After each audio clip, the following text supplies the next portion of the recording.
Assalamualaikum warahmatullahi wabarakatuh. Kali ini saya akan bercerita sejarah Sunan Kalijaga. Mari simak videonya. Sunan Kalijaga adalah salah satu ulama wali Songo yang dikenal paling luas pengaruh dan cakupan dakwahnya di tanah Jawa. Sejarah hidup Sunan Kalijaga tidak semulus yang dibayangkan. Sebelum menjadi pendakwah, ia adalah Bromo Corah alias penjahat. Riwayat kehidupan Sunan Kalijaga melintas batas era kerajaan di Jawa yang silih berganti.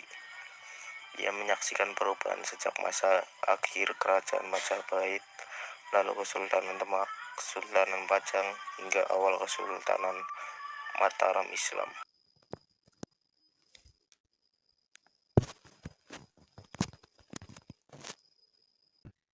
Dilahirkan dengan nama Raden Said pada sekitar 1450 Masehi, Sunan Kalijaga merupakan putra Tumenggung Wilatikta, Bupati Tuban di masa mudanya. Raden Said dikenal dengan remaja nakal yang suka berjudi, minum minuman keras, mencuri, dan melakukan banyak perbuatan tercela. Hal ini membuat ayahnya yang merupakan bangsawan dan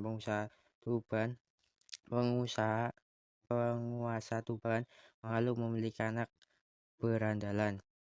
Akibatnya Raden Said diusir dari rumah oleh orang tuanya. Kenakalan Raden Said justru menjadi-jadi. Ia menjadi Bromo Cara alias penjahat. Kerjanya membuat onar dan kerusakan. Bahkan konon Raden Said pernah menghabisi nyawa orang, merampok dan merampas harta orang-orang. Ia dikenal dengan julukan Lokajaya yang artinya adalah penguasa wilayah. Suatu waktu Raden Said kena batunya.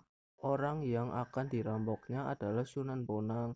Karena pengaruh Sunan Bonang, itulah Raden Said akhirnya sadar dan bertaubat, serta tidak lagi merampas harta dan melakukan perbuatan tercela. Sunan Bonang kemudian menjadi guru spiritual Raden Said. Selain belajar Islam kepada Sunan Bonang, Raden Said juga kelak pengetahuan seni dan budayanya. Inilah yang dijadikan sarana dakwah Islam oleh Sunan Kalijaga sehingga diterima oleh masyarakat di tempat. Dakwah Raden Said dimulai dari Cirebon di desa Kalijaga untuk mengislamkan penduduk Indramayu dan Pamanukan. Karena basis dakwahnya di desa Kalijaga, Raden Said kemudian dikenal dengan julukan Sunan Kalijaga. Sebagaimana wali Songo yang lain, Sunan Kalijaga berdakwah dengan pendekatan seni dan budaya. Ia amat mahir mendalang dan menggelar pertunjukan wayang.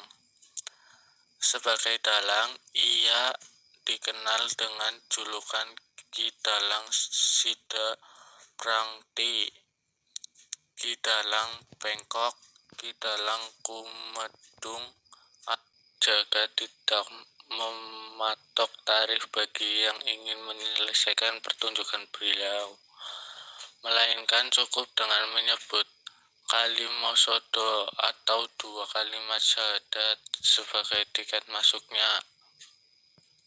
Dengan begitu, orang-orang yang menyisihkan pertunjukan wayang Sunan Kalijaga sudah masuk Islam berkat keahlian Sunan Kalijaga berbaur. Lambat laur masyarakat setempat mengenal Islam pelan-pelan dan mulai menjalankan syariat Islam. Dalam pertunjukan terdapat banyak lakon di Gubah Sunan Kalijaga yang diadaptasi dari naskah kuno. Salah satunya yang paling digemari adalah lakon Dewa Ruci, Layang Kalimasada, lakon Petruk Jadi Raja, dan lain sebagainya. Tidak hanya itu, Sunan Kalijaga juga menambahkan karakter-karakter baru seperti Punakawan yang terdiri atas Semar, Bagong, Petruk, dan Gareng. Selain menggelar pertunjukan wayang, Sunan Kalijaga juga mengubah tembang-tembang yang syarat dengan muatan keislaman seperti Kidung Rumaksa, Ingongi, Ilir-ilir, dan lain sebagainya. Bahwa selain sebagai dalang dan penggubah tembang, Sunan Kalijaga juga berkreasi sebagai seniman dan penari topeng, perancang pakaian, perajian alat-alat pertanian, hingga penasehat sultan dan kepala-kepala daerah di masa itu. Sekian sejarah Sunan Kalijaga. Wassalamualaikum warahmatullahi wabarakatuh.